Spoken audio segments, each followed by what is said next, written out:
The safety helmet smelled like someone else's sweat. Leo turned it over in his hands under the harsh fluorescent lights of the equipment room, examining the scuffed yellow plastic. Inside, someone had taped a laminated card covered in dense, water-resistant text. The previous owner's name, Marcus Chen, was scratched out in thick black marker, and Leo Marshall had been written above it in the same aggressive hand. "You're the new guy for Sublevel Z?" The shift supervisor, a tired-looking woman named Garrett, didn't wait for an answer. "South Spur line. Track integrity check and safety light maintenance. You'll be down there alone from 1 to 5. 4-hour window while the systems shut down." "Alone?" Leo adjusted the helmet. "That's standard? For that section, yeah." Garrett's expression was carefully neutral. "The old South Spur hasn't seen passenger traffic in 12 years. We only keep it maintained for emergency rerouting. You check the signals. Replace any blown safety lights. Make sure the tracks are clear. Simple stuff." She handed him a tool belt, a heavy flashlight, and a radio that looked older than he was. "The rules are in your helmet," she added. "Follow them exactly." Marcus was very specific about the protocol. "Where is Marcus now?" Garrett's pause lasted a beat too long. "Transferred, different line." She turned away, her keys already jangling. "Elevators down the hall, Sublevel Z. Don't forget to log your entry." The elevator descended for so long that Leo's ears popped twice. Sublevel Z smelled like ozone and standing water.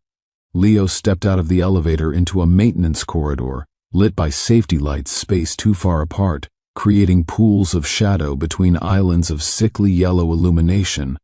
The concrete walls wept with condensation. Somewhere in the distance, water dripped with metronomic precision. He checked his watch. 12:47 a.m. 13 minutes until his shift officially started. The corridor terminated at a heavy steel door marked Track Access, authorized personnel only. Leo swiped his new access card. The lock disengaged with a mechanical clunk that echoed down the empty hallway. Beyond the door, the tunnel opened into vast darkness. His flashlight beam seemed pitiful against the absolute black of the subway tunnel. The tracks stretched away in both directions, silver rails gleaming dully in the light. The walls were tile, old water-stained tile that might have been white once but had aged to the color of old bones. Leo pulled out the laminated card from his helmet and read it properly for the first time. "Metro Transit Maintenance Rules, South Spur Line, Sublevel Z Night Maintenance Protocol. Read completely before beginning shift. You are the only authorized personnel on Sublevel Z between 1 and 5. The unscheduled train operates during this window to perform scheduled sweep operations. These rules ensure your safety and the continued operation of the system. Rule 1. Safety Vest Visibility Check. Your safety vest contains reflective strips. If these strips begin to glow or shine without external light source, you must immediately cover them completely with black electrical tape supplied in your toolkit. This must be done within 60 seconds of noticing the phenomenon. If you fail to cover the strips in time, you will hear a scraping sound approaching from the tunnel behind you.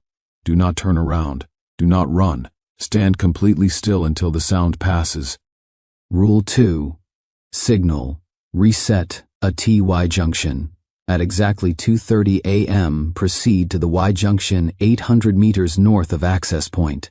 Manually reset the red signal light to green using the override panel access code 7734. When the light changes from red to green, you may briefly see something standing in the tunnel ahead. This is normal. Do not approach it. Do not call out to it.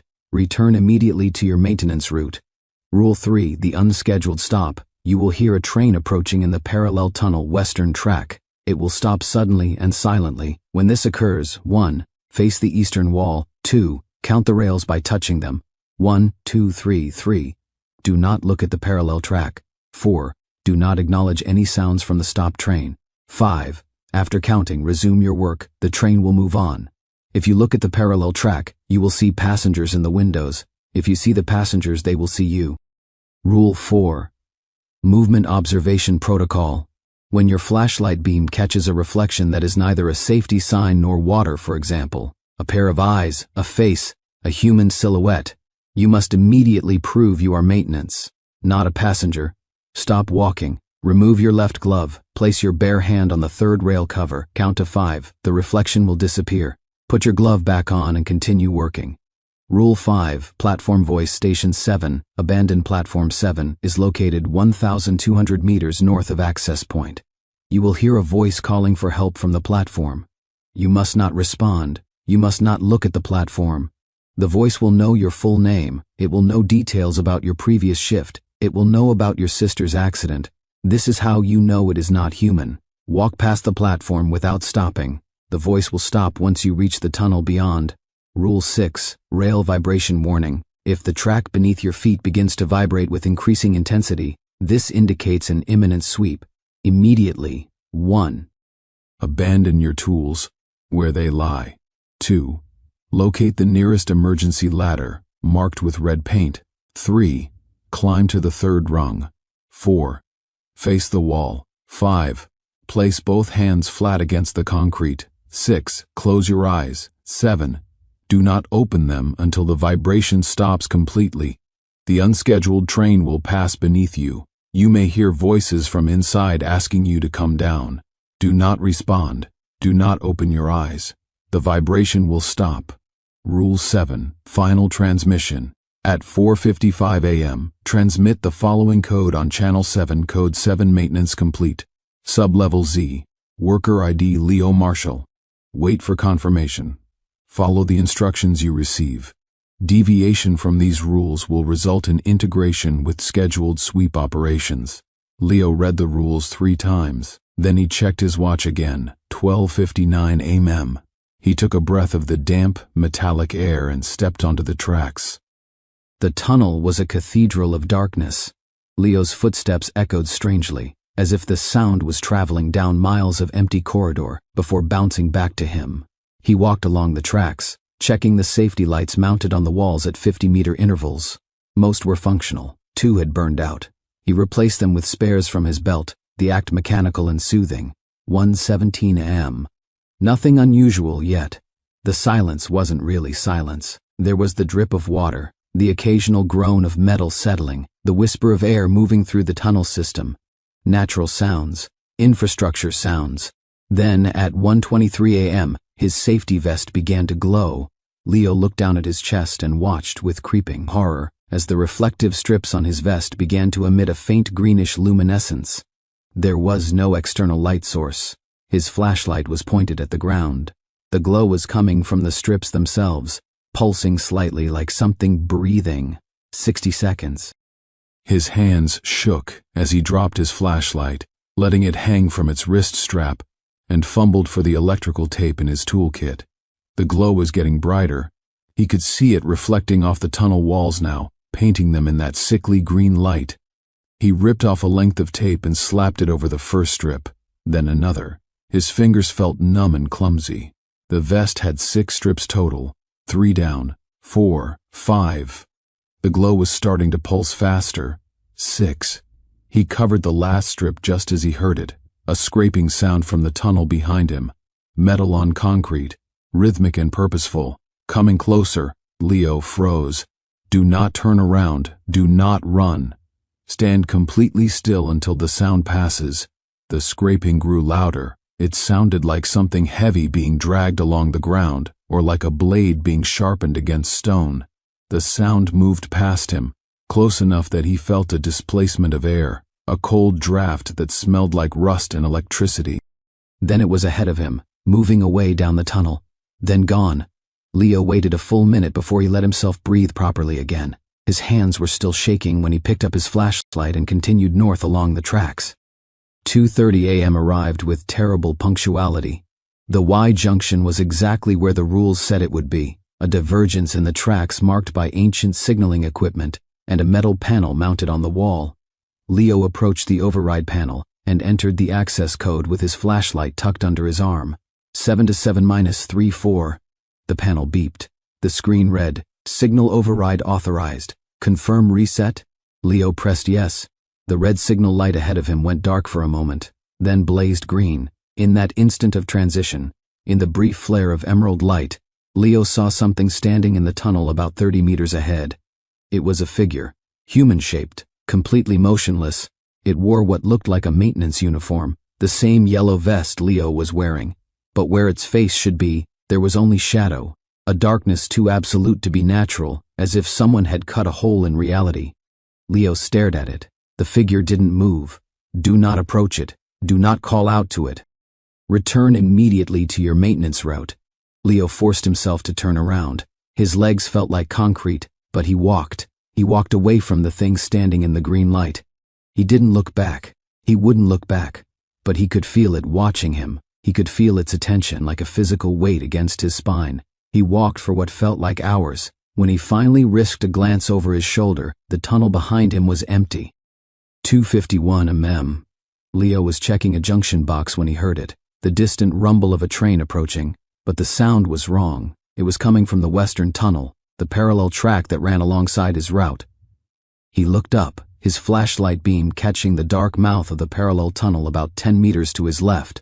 The sound grew louder, the unmistakable rhythm of wheels on rails, building speed, the mechanical breathing of a train in motion. Then it stopped, not gradually, instantly. One moment there was sound, the next there was absolute silence. Leo's heart hammered. He knew what to do. He'd read the rule, face the eastern wall, count the rails. Do not look at the parallel track. He turned away from the western tunnel and faced the opposite wall. His hands reached down to touch the cold metal of the rails. 1. He touched the second rail. 2. The third rail, the electrified one, but encased in protective housing. 3. Behind him, from the parallel tunnel, he heard a sound. A door opening, then footsteps, multiple footsteps, descending from the train onto the tracks, walking toward him. Do not acknowledge any sounds from the stopped train. The footsteps came closer. Leo kept his eyes on the eastern wall. He could see the shadow of something moving in his peripheral vision, multiple somethings. The shadows stretched long and wrong across the tunnel floor. One of the footsteps stopped directly behind him. He could feel breath on the back of his neck, cold breath that smelled like metal and old electricity. A voice whispered, "Excuse me, do you know when the next train arrives?" Leo's jaw clenched. He didn't answer. He didn't move. "Please," the voice said. It sounded desperate. "Human, I've been waiting so long. Can you help me? If you see the passengers, they will see you." Leo closed his eyes. He counted his own heartbeats. 10, 20, 30. When he opened his eyes again, the footsteps were receding, moving back toward the parallel tunnel, the sound of a door closing. Then, with a rush of displaced air and the mechanical shriek of wheels on rails, the train began moving again. The sound faded into the distance. Leo let out a breath he didn't know he'd been holding. His entire body was covered in cold sweat. He checked his watch, 3:04 a.m. He still had nearly 2 hours of his shift remaining. 3:22 a.m. Leo was replacing a burned-out safety light when his flashlight beam caught something at the edge of its range. A reflection in a puddle of water pooled between the tracks. Except it wasn't water reflecting. It was a face, a woman's face, pale and upturned, staring at him from the puddle with eyes that didn't blink. The face was perfectly clear, perfectly detailed, despite the murky water. When your flashlight beam catches a reflection that is neither a safety sign nor water. Leo stopped walking. He removed his left glove, his fingers clumsy in the cold. The third rail cover was smooth beneath his palm as he placed his bare hand against it. 1, he counted aloud. 2, 3, 4, 5. The face in the puddle smiled at him, then it was gone, just dirty water reflecting his flashlight beam. Leo pulled his hand back and flexed his fingers. They were numb and tingling but undamaged. He put his glove back on and kept walking. His radio crackled with static for a moment, then fell silent again. 3:47 a.m. Leo knew he was approaching Platform 7 before he saw it. The tunnel ahead opened up slightly, and there was a faint difference in the echo of his footsteps. Then the platform materialized out of the darkness, a raised concrete strip, crumbling at the edges, with a few metal benches bolted to the ground, empty, abandoned, covered in dust and water stains. Leo. He stopped walking. The voice had come from the platform, a man's voice, middle-aged, strained with exhaustion. "Leo Marshall. Please, I need help. You will hear a voice calling for help from the platform. You must not respond. You must not look at the platform. Leo kept his eyes forward and kept walking. Your sister's accident, the voice said. The one 3 years ago. The car accident on Route 9. I know about it, Leo. I know you blamed yourself. Leo's chest tightened. His sister had survived the accident, barely. 6 months of recovery. He'd been supposed to drive her that night. He'd canceled. She'd driven herself. How could this thing know that? I can tell you something, the voice continued. It was keeping pace with him now, walking along the platform as Leo walked along the tracks. I can tell you something that will help you. About that night, about what really happened. Don't you want to know? The voice will know your full name. It will know details about your previous shift. It will know about your sister's accident. This is how you know it is not human. Leo clenched his fists and walked faster. The platform was starting to fall behind. The voice was stretching, becoming distorted. Leo, please. I've been waiting. I've been waiting so long. Please just look at me. Just look. The voice cut off abruptly as Leo passed into the tunnel beyond Platform 7. Silence again. Just the drip of water and the echo of his own breathing. Leo didn't slow down until he'd put another 100 meters between himself and the platform. When he finally stopped to check his equipment, his hands were shaking so badly he could barely hold his flashlight. He looked at his watch. 3:53 mm. 62 minutes until his shift ended. 4:17 mm. Leo was kneeling beside the tracks, tightening a loose rail fastener when he felt it. A vibration, faint at first, barely noticeable, then stronger, rhythmic, building in intensity. Rail vibration warning. He dropped his wrench and scrambled to his feet. The emergency ladder. Where was the emergency ladder? Red paint. Look for red paint. There, 10 meters ahead. A metal ladder bolted to the tunnel wall, its rungs marked with peeling red paint. The vibration was getting stronger. He could hear it now, a deep subsonic rumble that seemed to come from everywhere at once. The rails were humming, the walls were humming, his teeth were humming. Leo ran for the ladder. He grabbed the rungs and hauled himself up. 1, 2, third rung. He turned to face the wall, placed both palms flat against the cold concrete, closed his eyes. The vibration became a roar. The unscheduled train. Leo could hear it approaching, or feel it. The sensation was impossible to separate. The roar grew and grew until it seemed like the entire tunnel was screaming. Wind whipped past him, tugging at his clothes, threatening to pull him from the ladder. Then he heard the voices. Come down, someone said. A woman's voice, pleasant, concerned. You'll fall. Come down where it's safe. We have room, another voice added. A man. There's space on the train. It's warm. You don't have to stay out there in the cold. More voices, dozens of them, all speaking at once, overlapping, blending into a chorus of invitation and concern and gentle insistence. Come down. Join us. It's so much better inside. We've been waiting for you, Leo. Leo kept his eyes closed, kept his hands pressed against the wall. The concrete was vibrating so hard his palms hurt. The voices grew more insistent, then angry, then desperate. Then the train was directly beneath him. Leo felt the displacement of air, the rush of something massive passing in the confined space. He felt heat, intense heat, like opening an oven door. He smelled burning metal and electricity and something else, something organic and wrong. The voices reached a crescendo, and then were gone. The vibration stopped. The tunnel was silent. Leo waited a full minute before he opened his eyes. His hands were cramping from pressing so hard against the wall. He climbed down from the ladder on shaking legs and looked at the tracks. His tools were still there, exactly where he'd dropped them, but there were scorch marks on the rails now, black streaks that hadn't been there before, and the air smelled like burning. Leo gathered his tools with numb fingers. He checked his watch. 4:33 mm, 22 minutes until his final transmission. 4:55 a.m. Leo stood in the middle of the tunnel, radio in hand, and switched to Channel 7. His shift was almost over. He'd survived. In 5 minutes he could return to the access elevator, ride back up to the surface, and never come down to sub-level Z again. He pressed the transmit button. Code 7 maintenance complete, sub-level Z, worker ID Leo Marshall, static, long endless static. Then a voice answered. It wasn't Garrett. It wasn't anyone from the transit authority. It was the voice from Platform 7.